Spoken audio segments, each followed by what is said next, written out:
let's talk about weight loss. Today I want to get into the idea of a food moderator versus a food abstainer. This is an important topic, particularly if you believe that losing weight and maintaining your weight is all about all foods in moderation. Seems like a great idea, but most of us have some foods that we just do not moderate well. Foods that once you take that first bite, you can't help but eat all of it.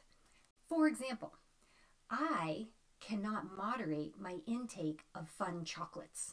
Now, chocolate chips, chocolate bars, I'm fine with. But when it comes to chocolate turtles, chocolate-covered cherries, chocolate-covered pretzels, chocolate-covered almonds, toffees, caramels, all of those things, I do not have an off button. I will eat all of them. I know this about myself.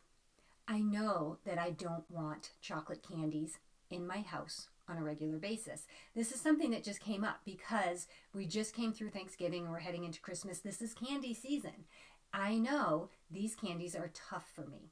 Now, it doesn't mean that I won't eat them. I love them. So of course I'm going to want to eat them. But what I will do is I will create a barrier between me and the candies, meaning I'm going to make sure that the candies require specific effort for me to have them.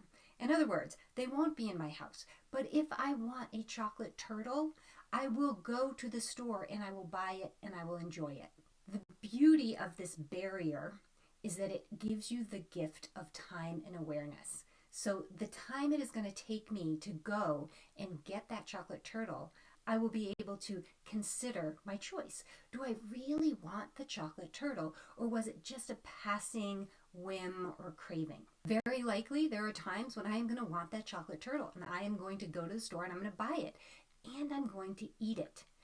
I have made my choice. I am owning my choice. There is no guilt and there is no self-judgment. Two very important things when it comes to healthy weight management.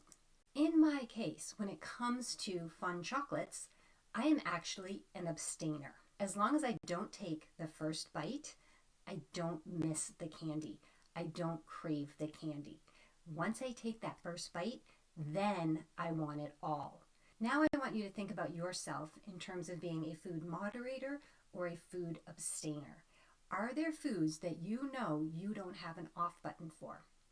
Are there foods that it's just easier for you not to take the first bite? Now here's a hint if you're unsure of whether or not you can moderate certain foods. If you decide, I'm going to have one bite, that's all I need, I just need a taste, and then I'll stop thinking about it and I'll be fine. If in fact you take that one bite and all of a sudden the mental gymnastics start, the internal negotiation of how many bites can I actually have? Is one bite's really not enough? Maybe I could have 2 bites. Would 2 bites be enough? If you start doing the internal negotiation and all this focused sort of food gymnastics, it's very likely that that's a food that you don't really moderate very well. If you can take one bite and go, wow, that was so good, and put your fork down and literally be done, then you are a food moderator with that particular food, which is the other point I want to make. Just because you may not be able to moderate a specific food or a few specific foods does not mean that you can't moderate other foods. While I can't moderate chocolate candy, I can moderate chips and crackers. I can actually eat one tortilla chip and be done. Now, my husband's the opposite. He can't moderate salty chips and crackers. However, he never takes a second glance at chocolate. So for you, think about your foods. Think about what are those foods that actually instigate overeating for me. Those are the foods that you have to be wary of. Those are the foods you probably don't moderate well. Thinking about being a food abstainer might feel uncomfortable because you feel like you're denying yourself. But in actuality, it's the exact opposite. If you're somebody who can abstain from a food because it's easier for you not to crave that food if you haven't had the first bite, being a food abstainer in that case actually makes life so much easier. Let me know in the comments if you understand the concept between being a food moderator and a food abstainer. And also the idea that just because you have to abstain from some things doesn't mean that you have to abstain from everything. There are definitely going to be foods that you can moderate well, and then foods that maybe you don't moderate well. And just knowing the difference or what those foods are will give you an advantage in your weight loss journey, but also when it comes to maintaining your weight.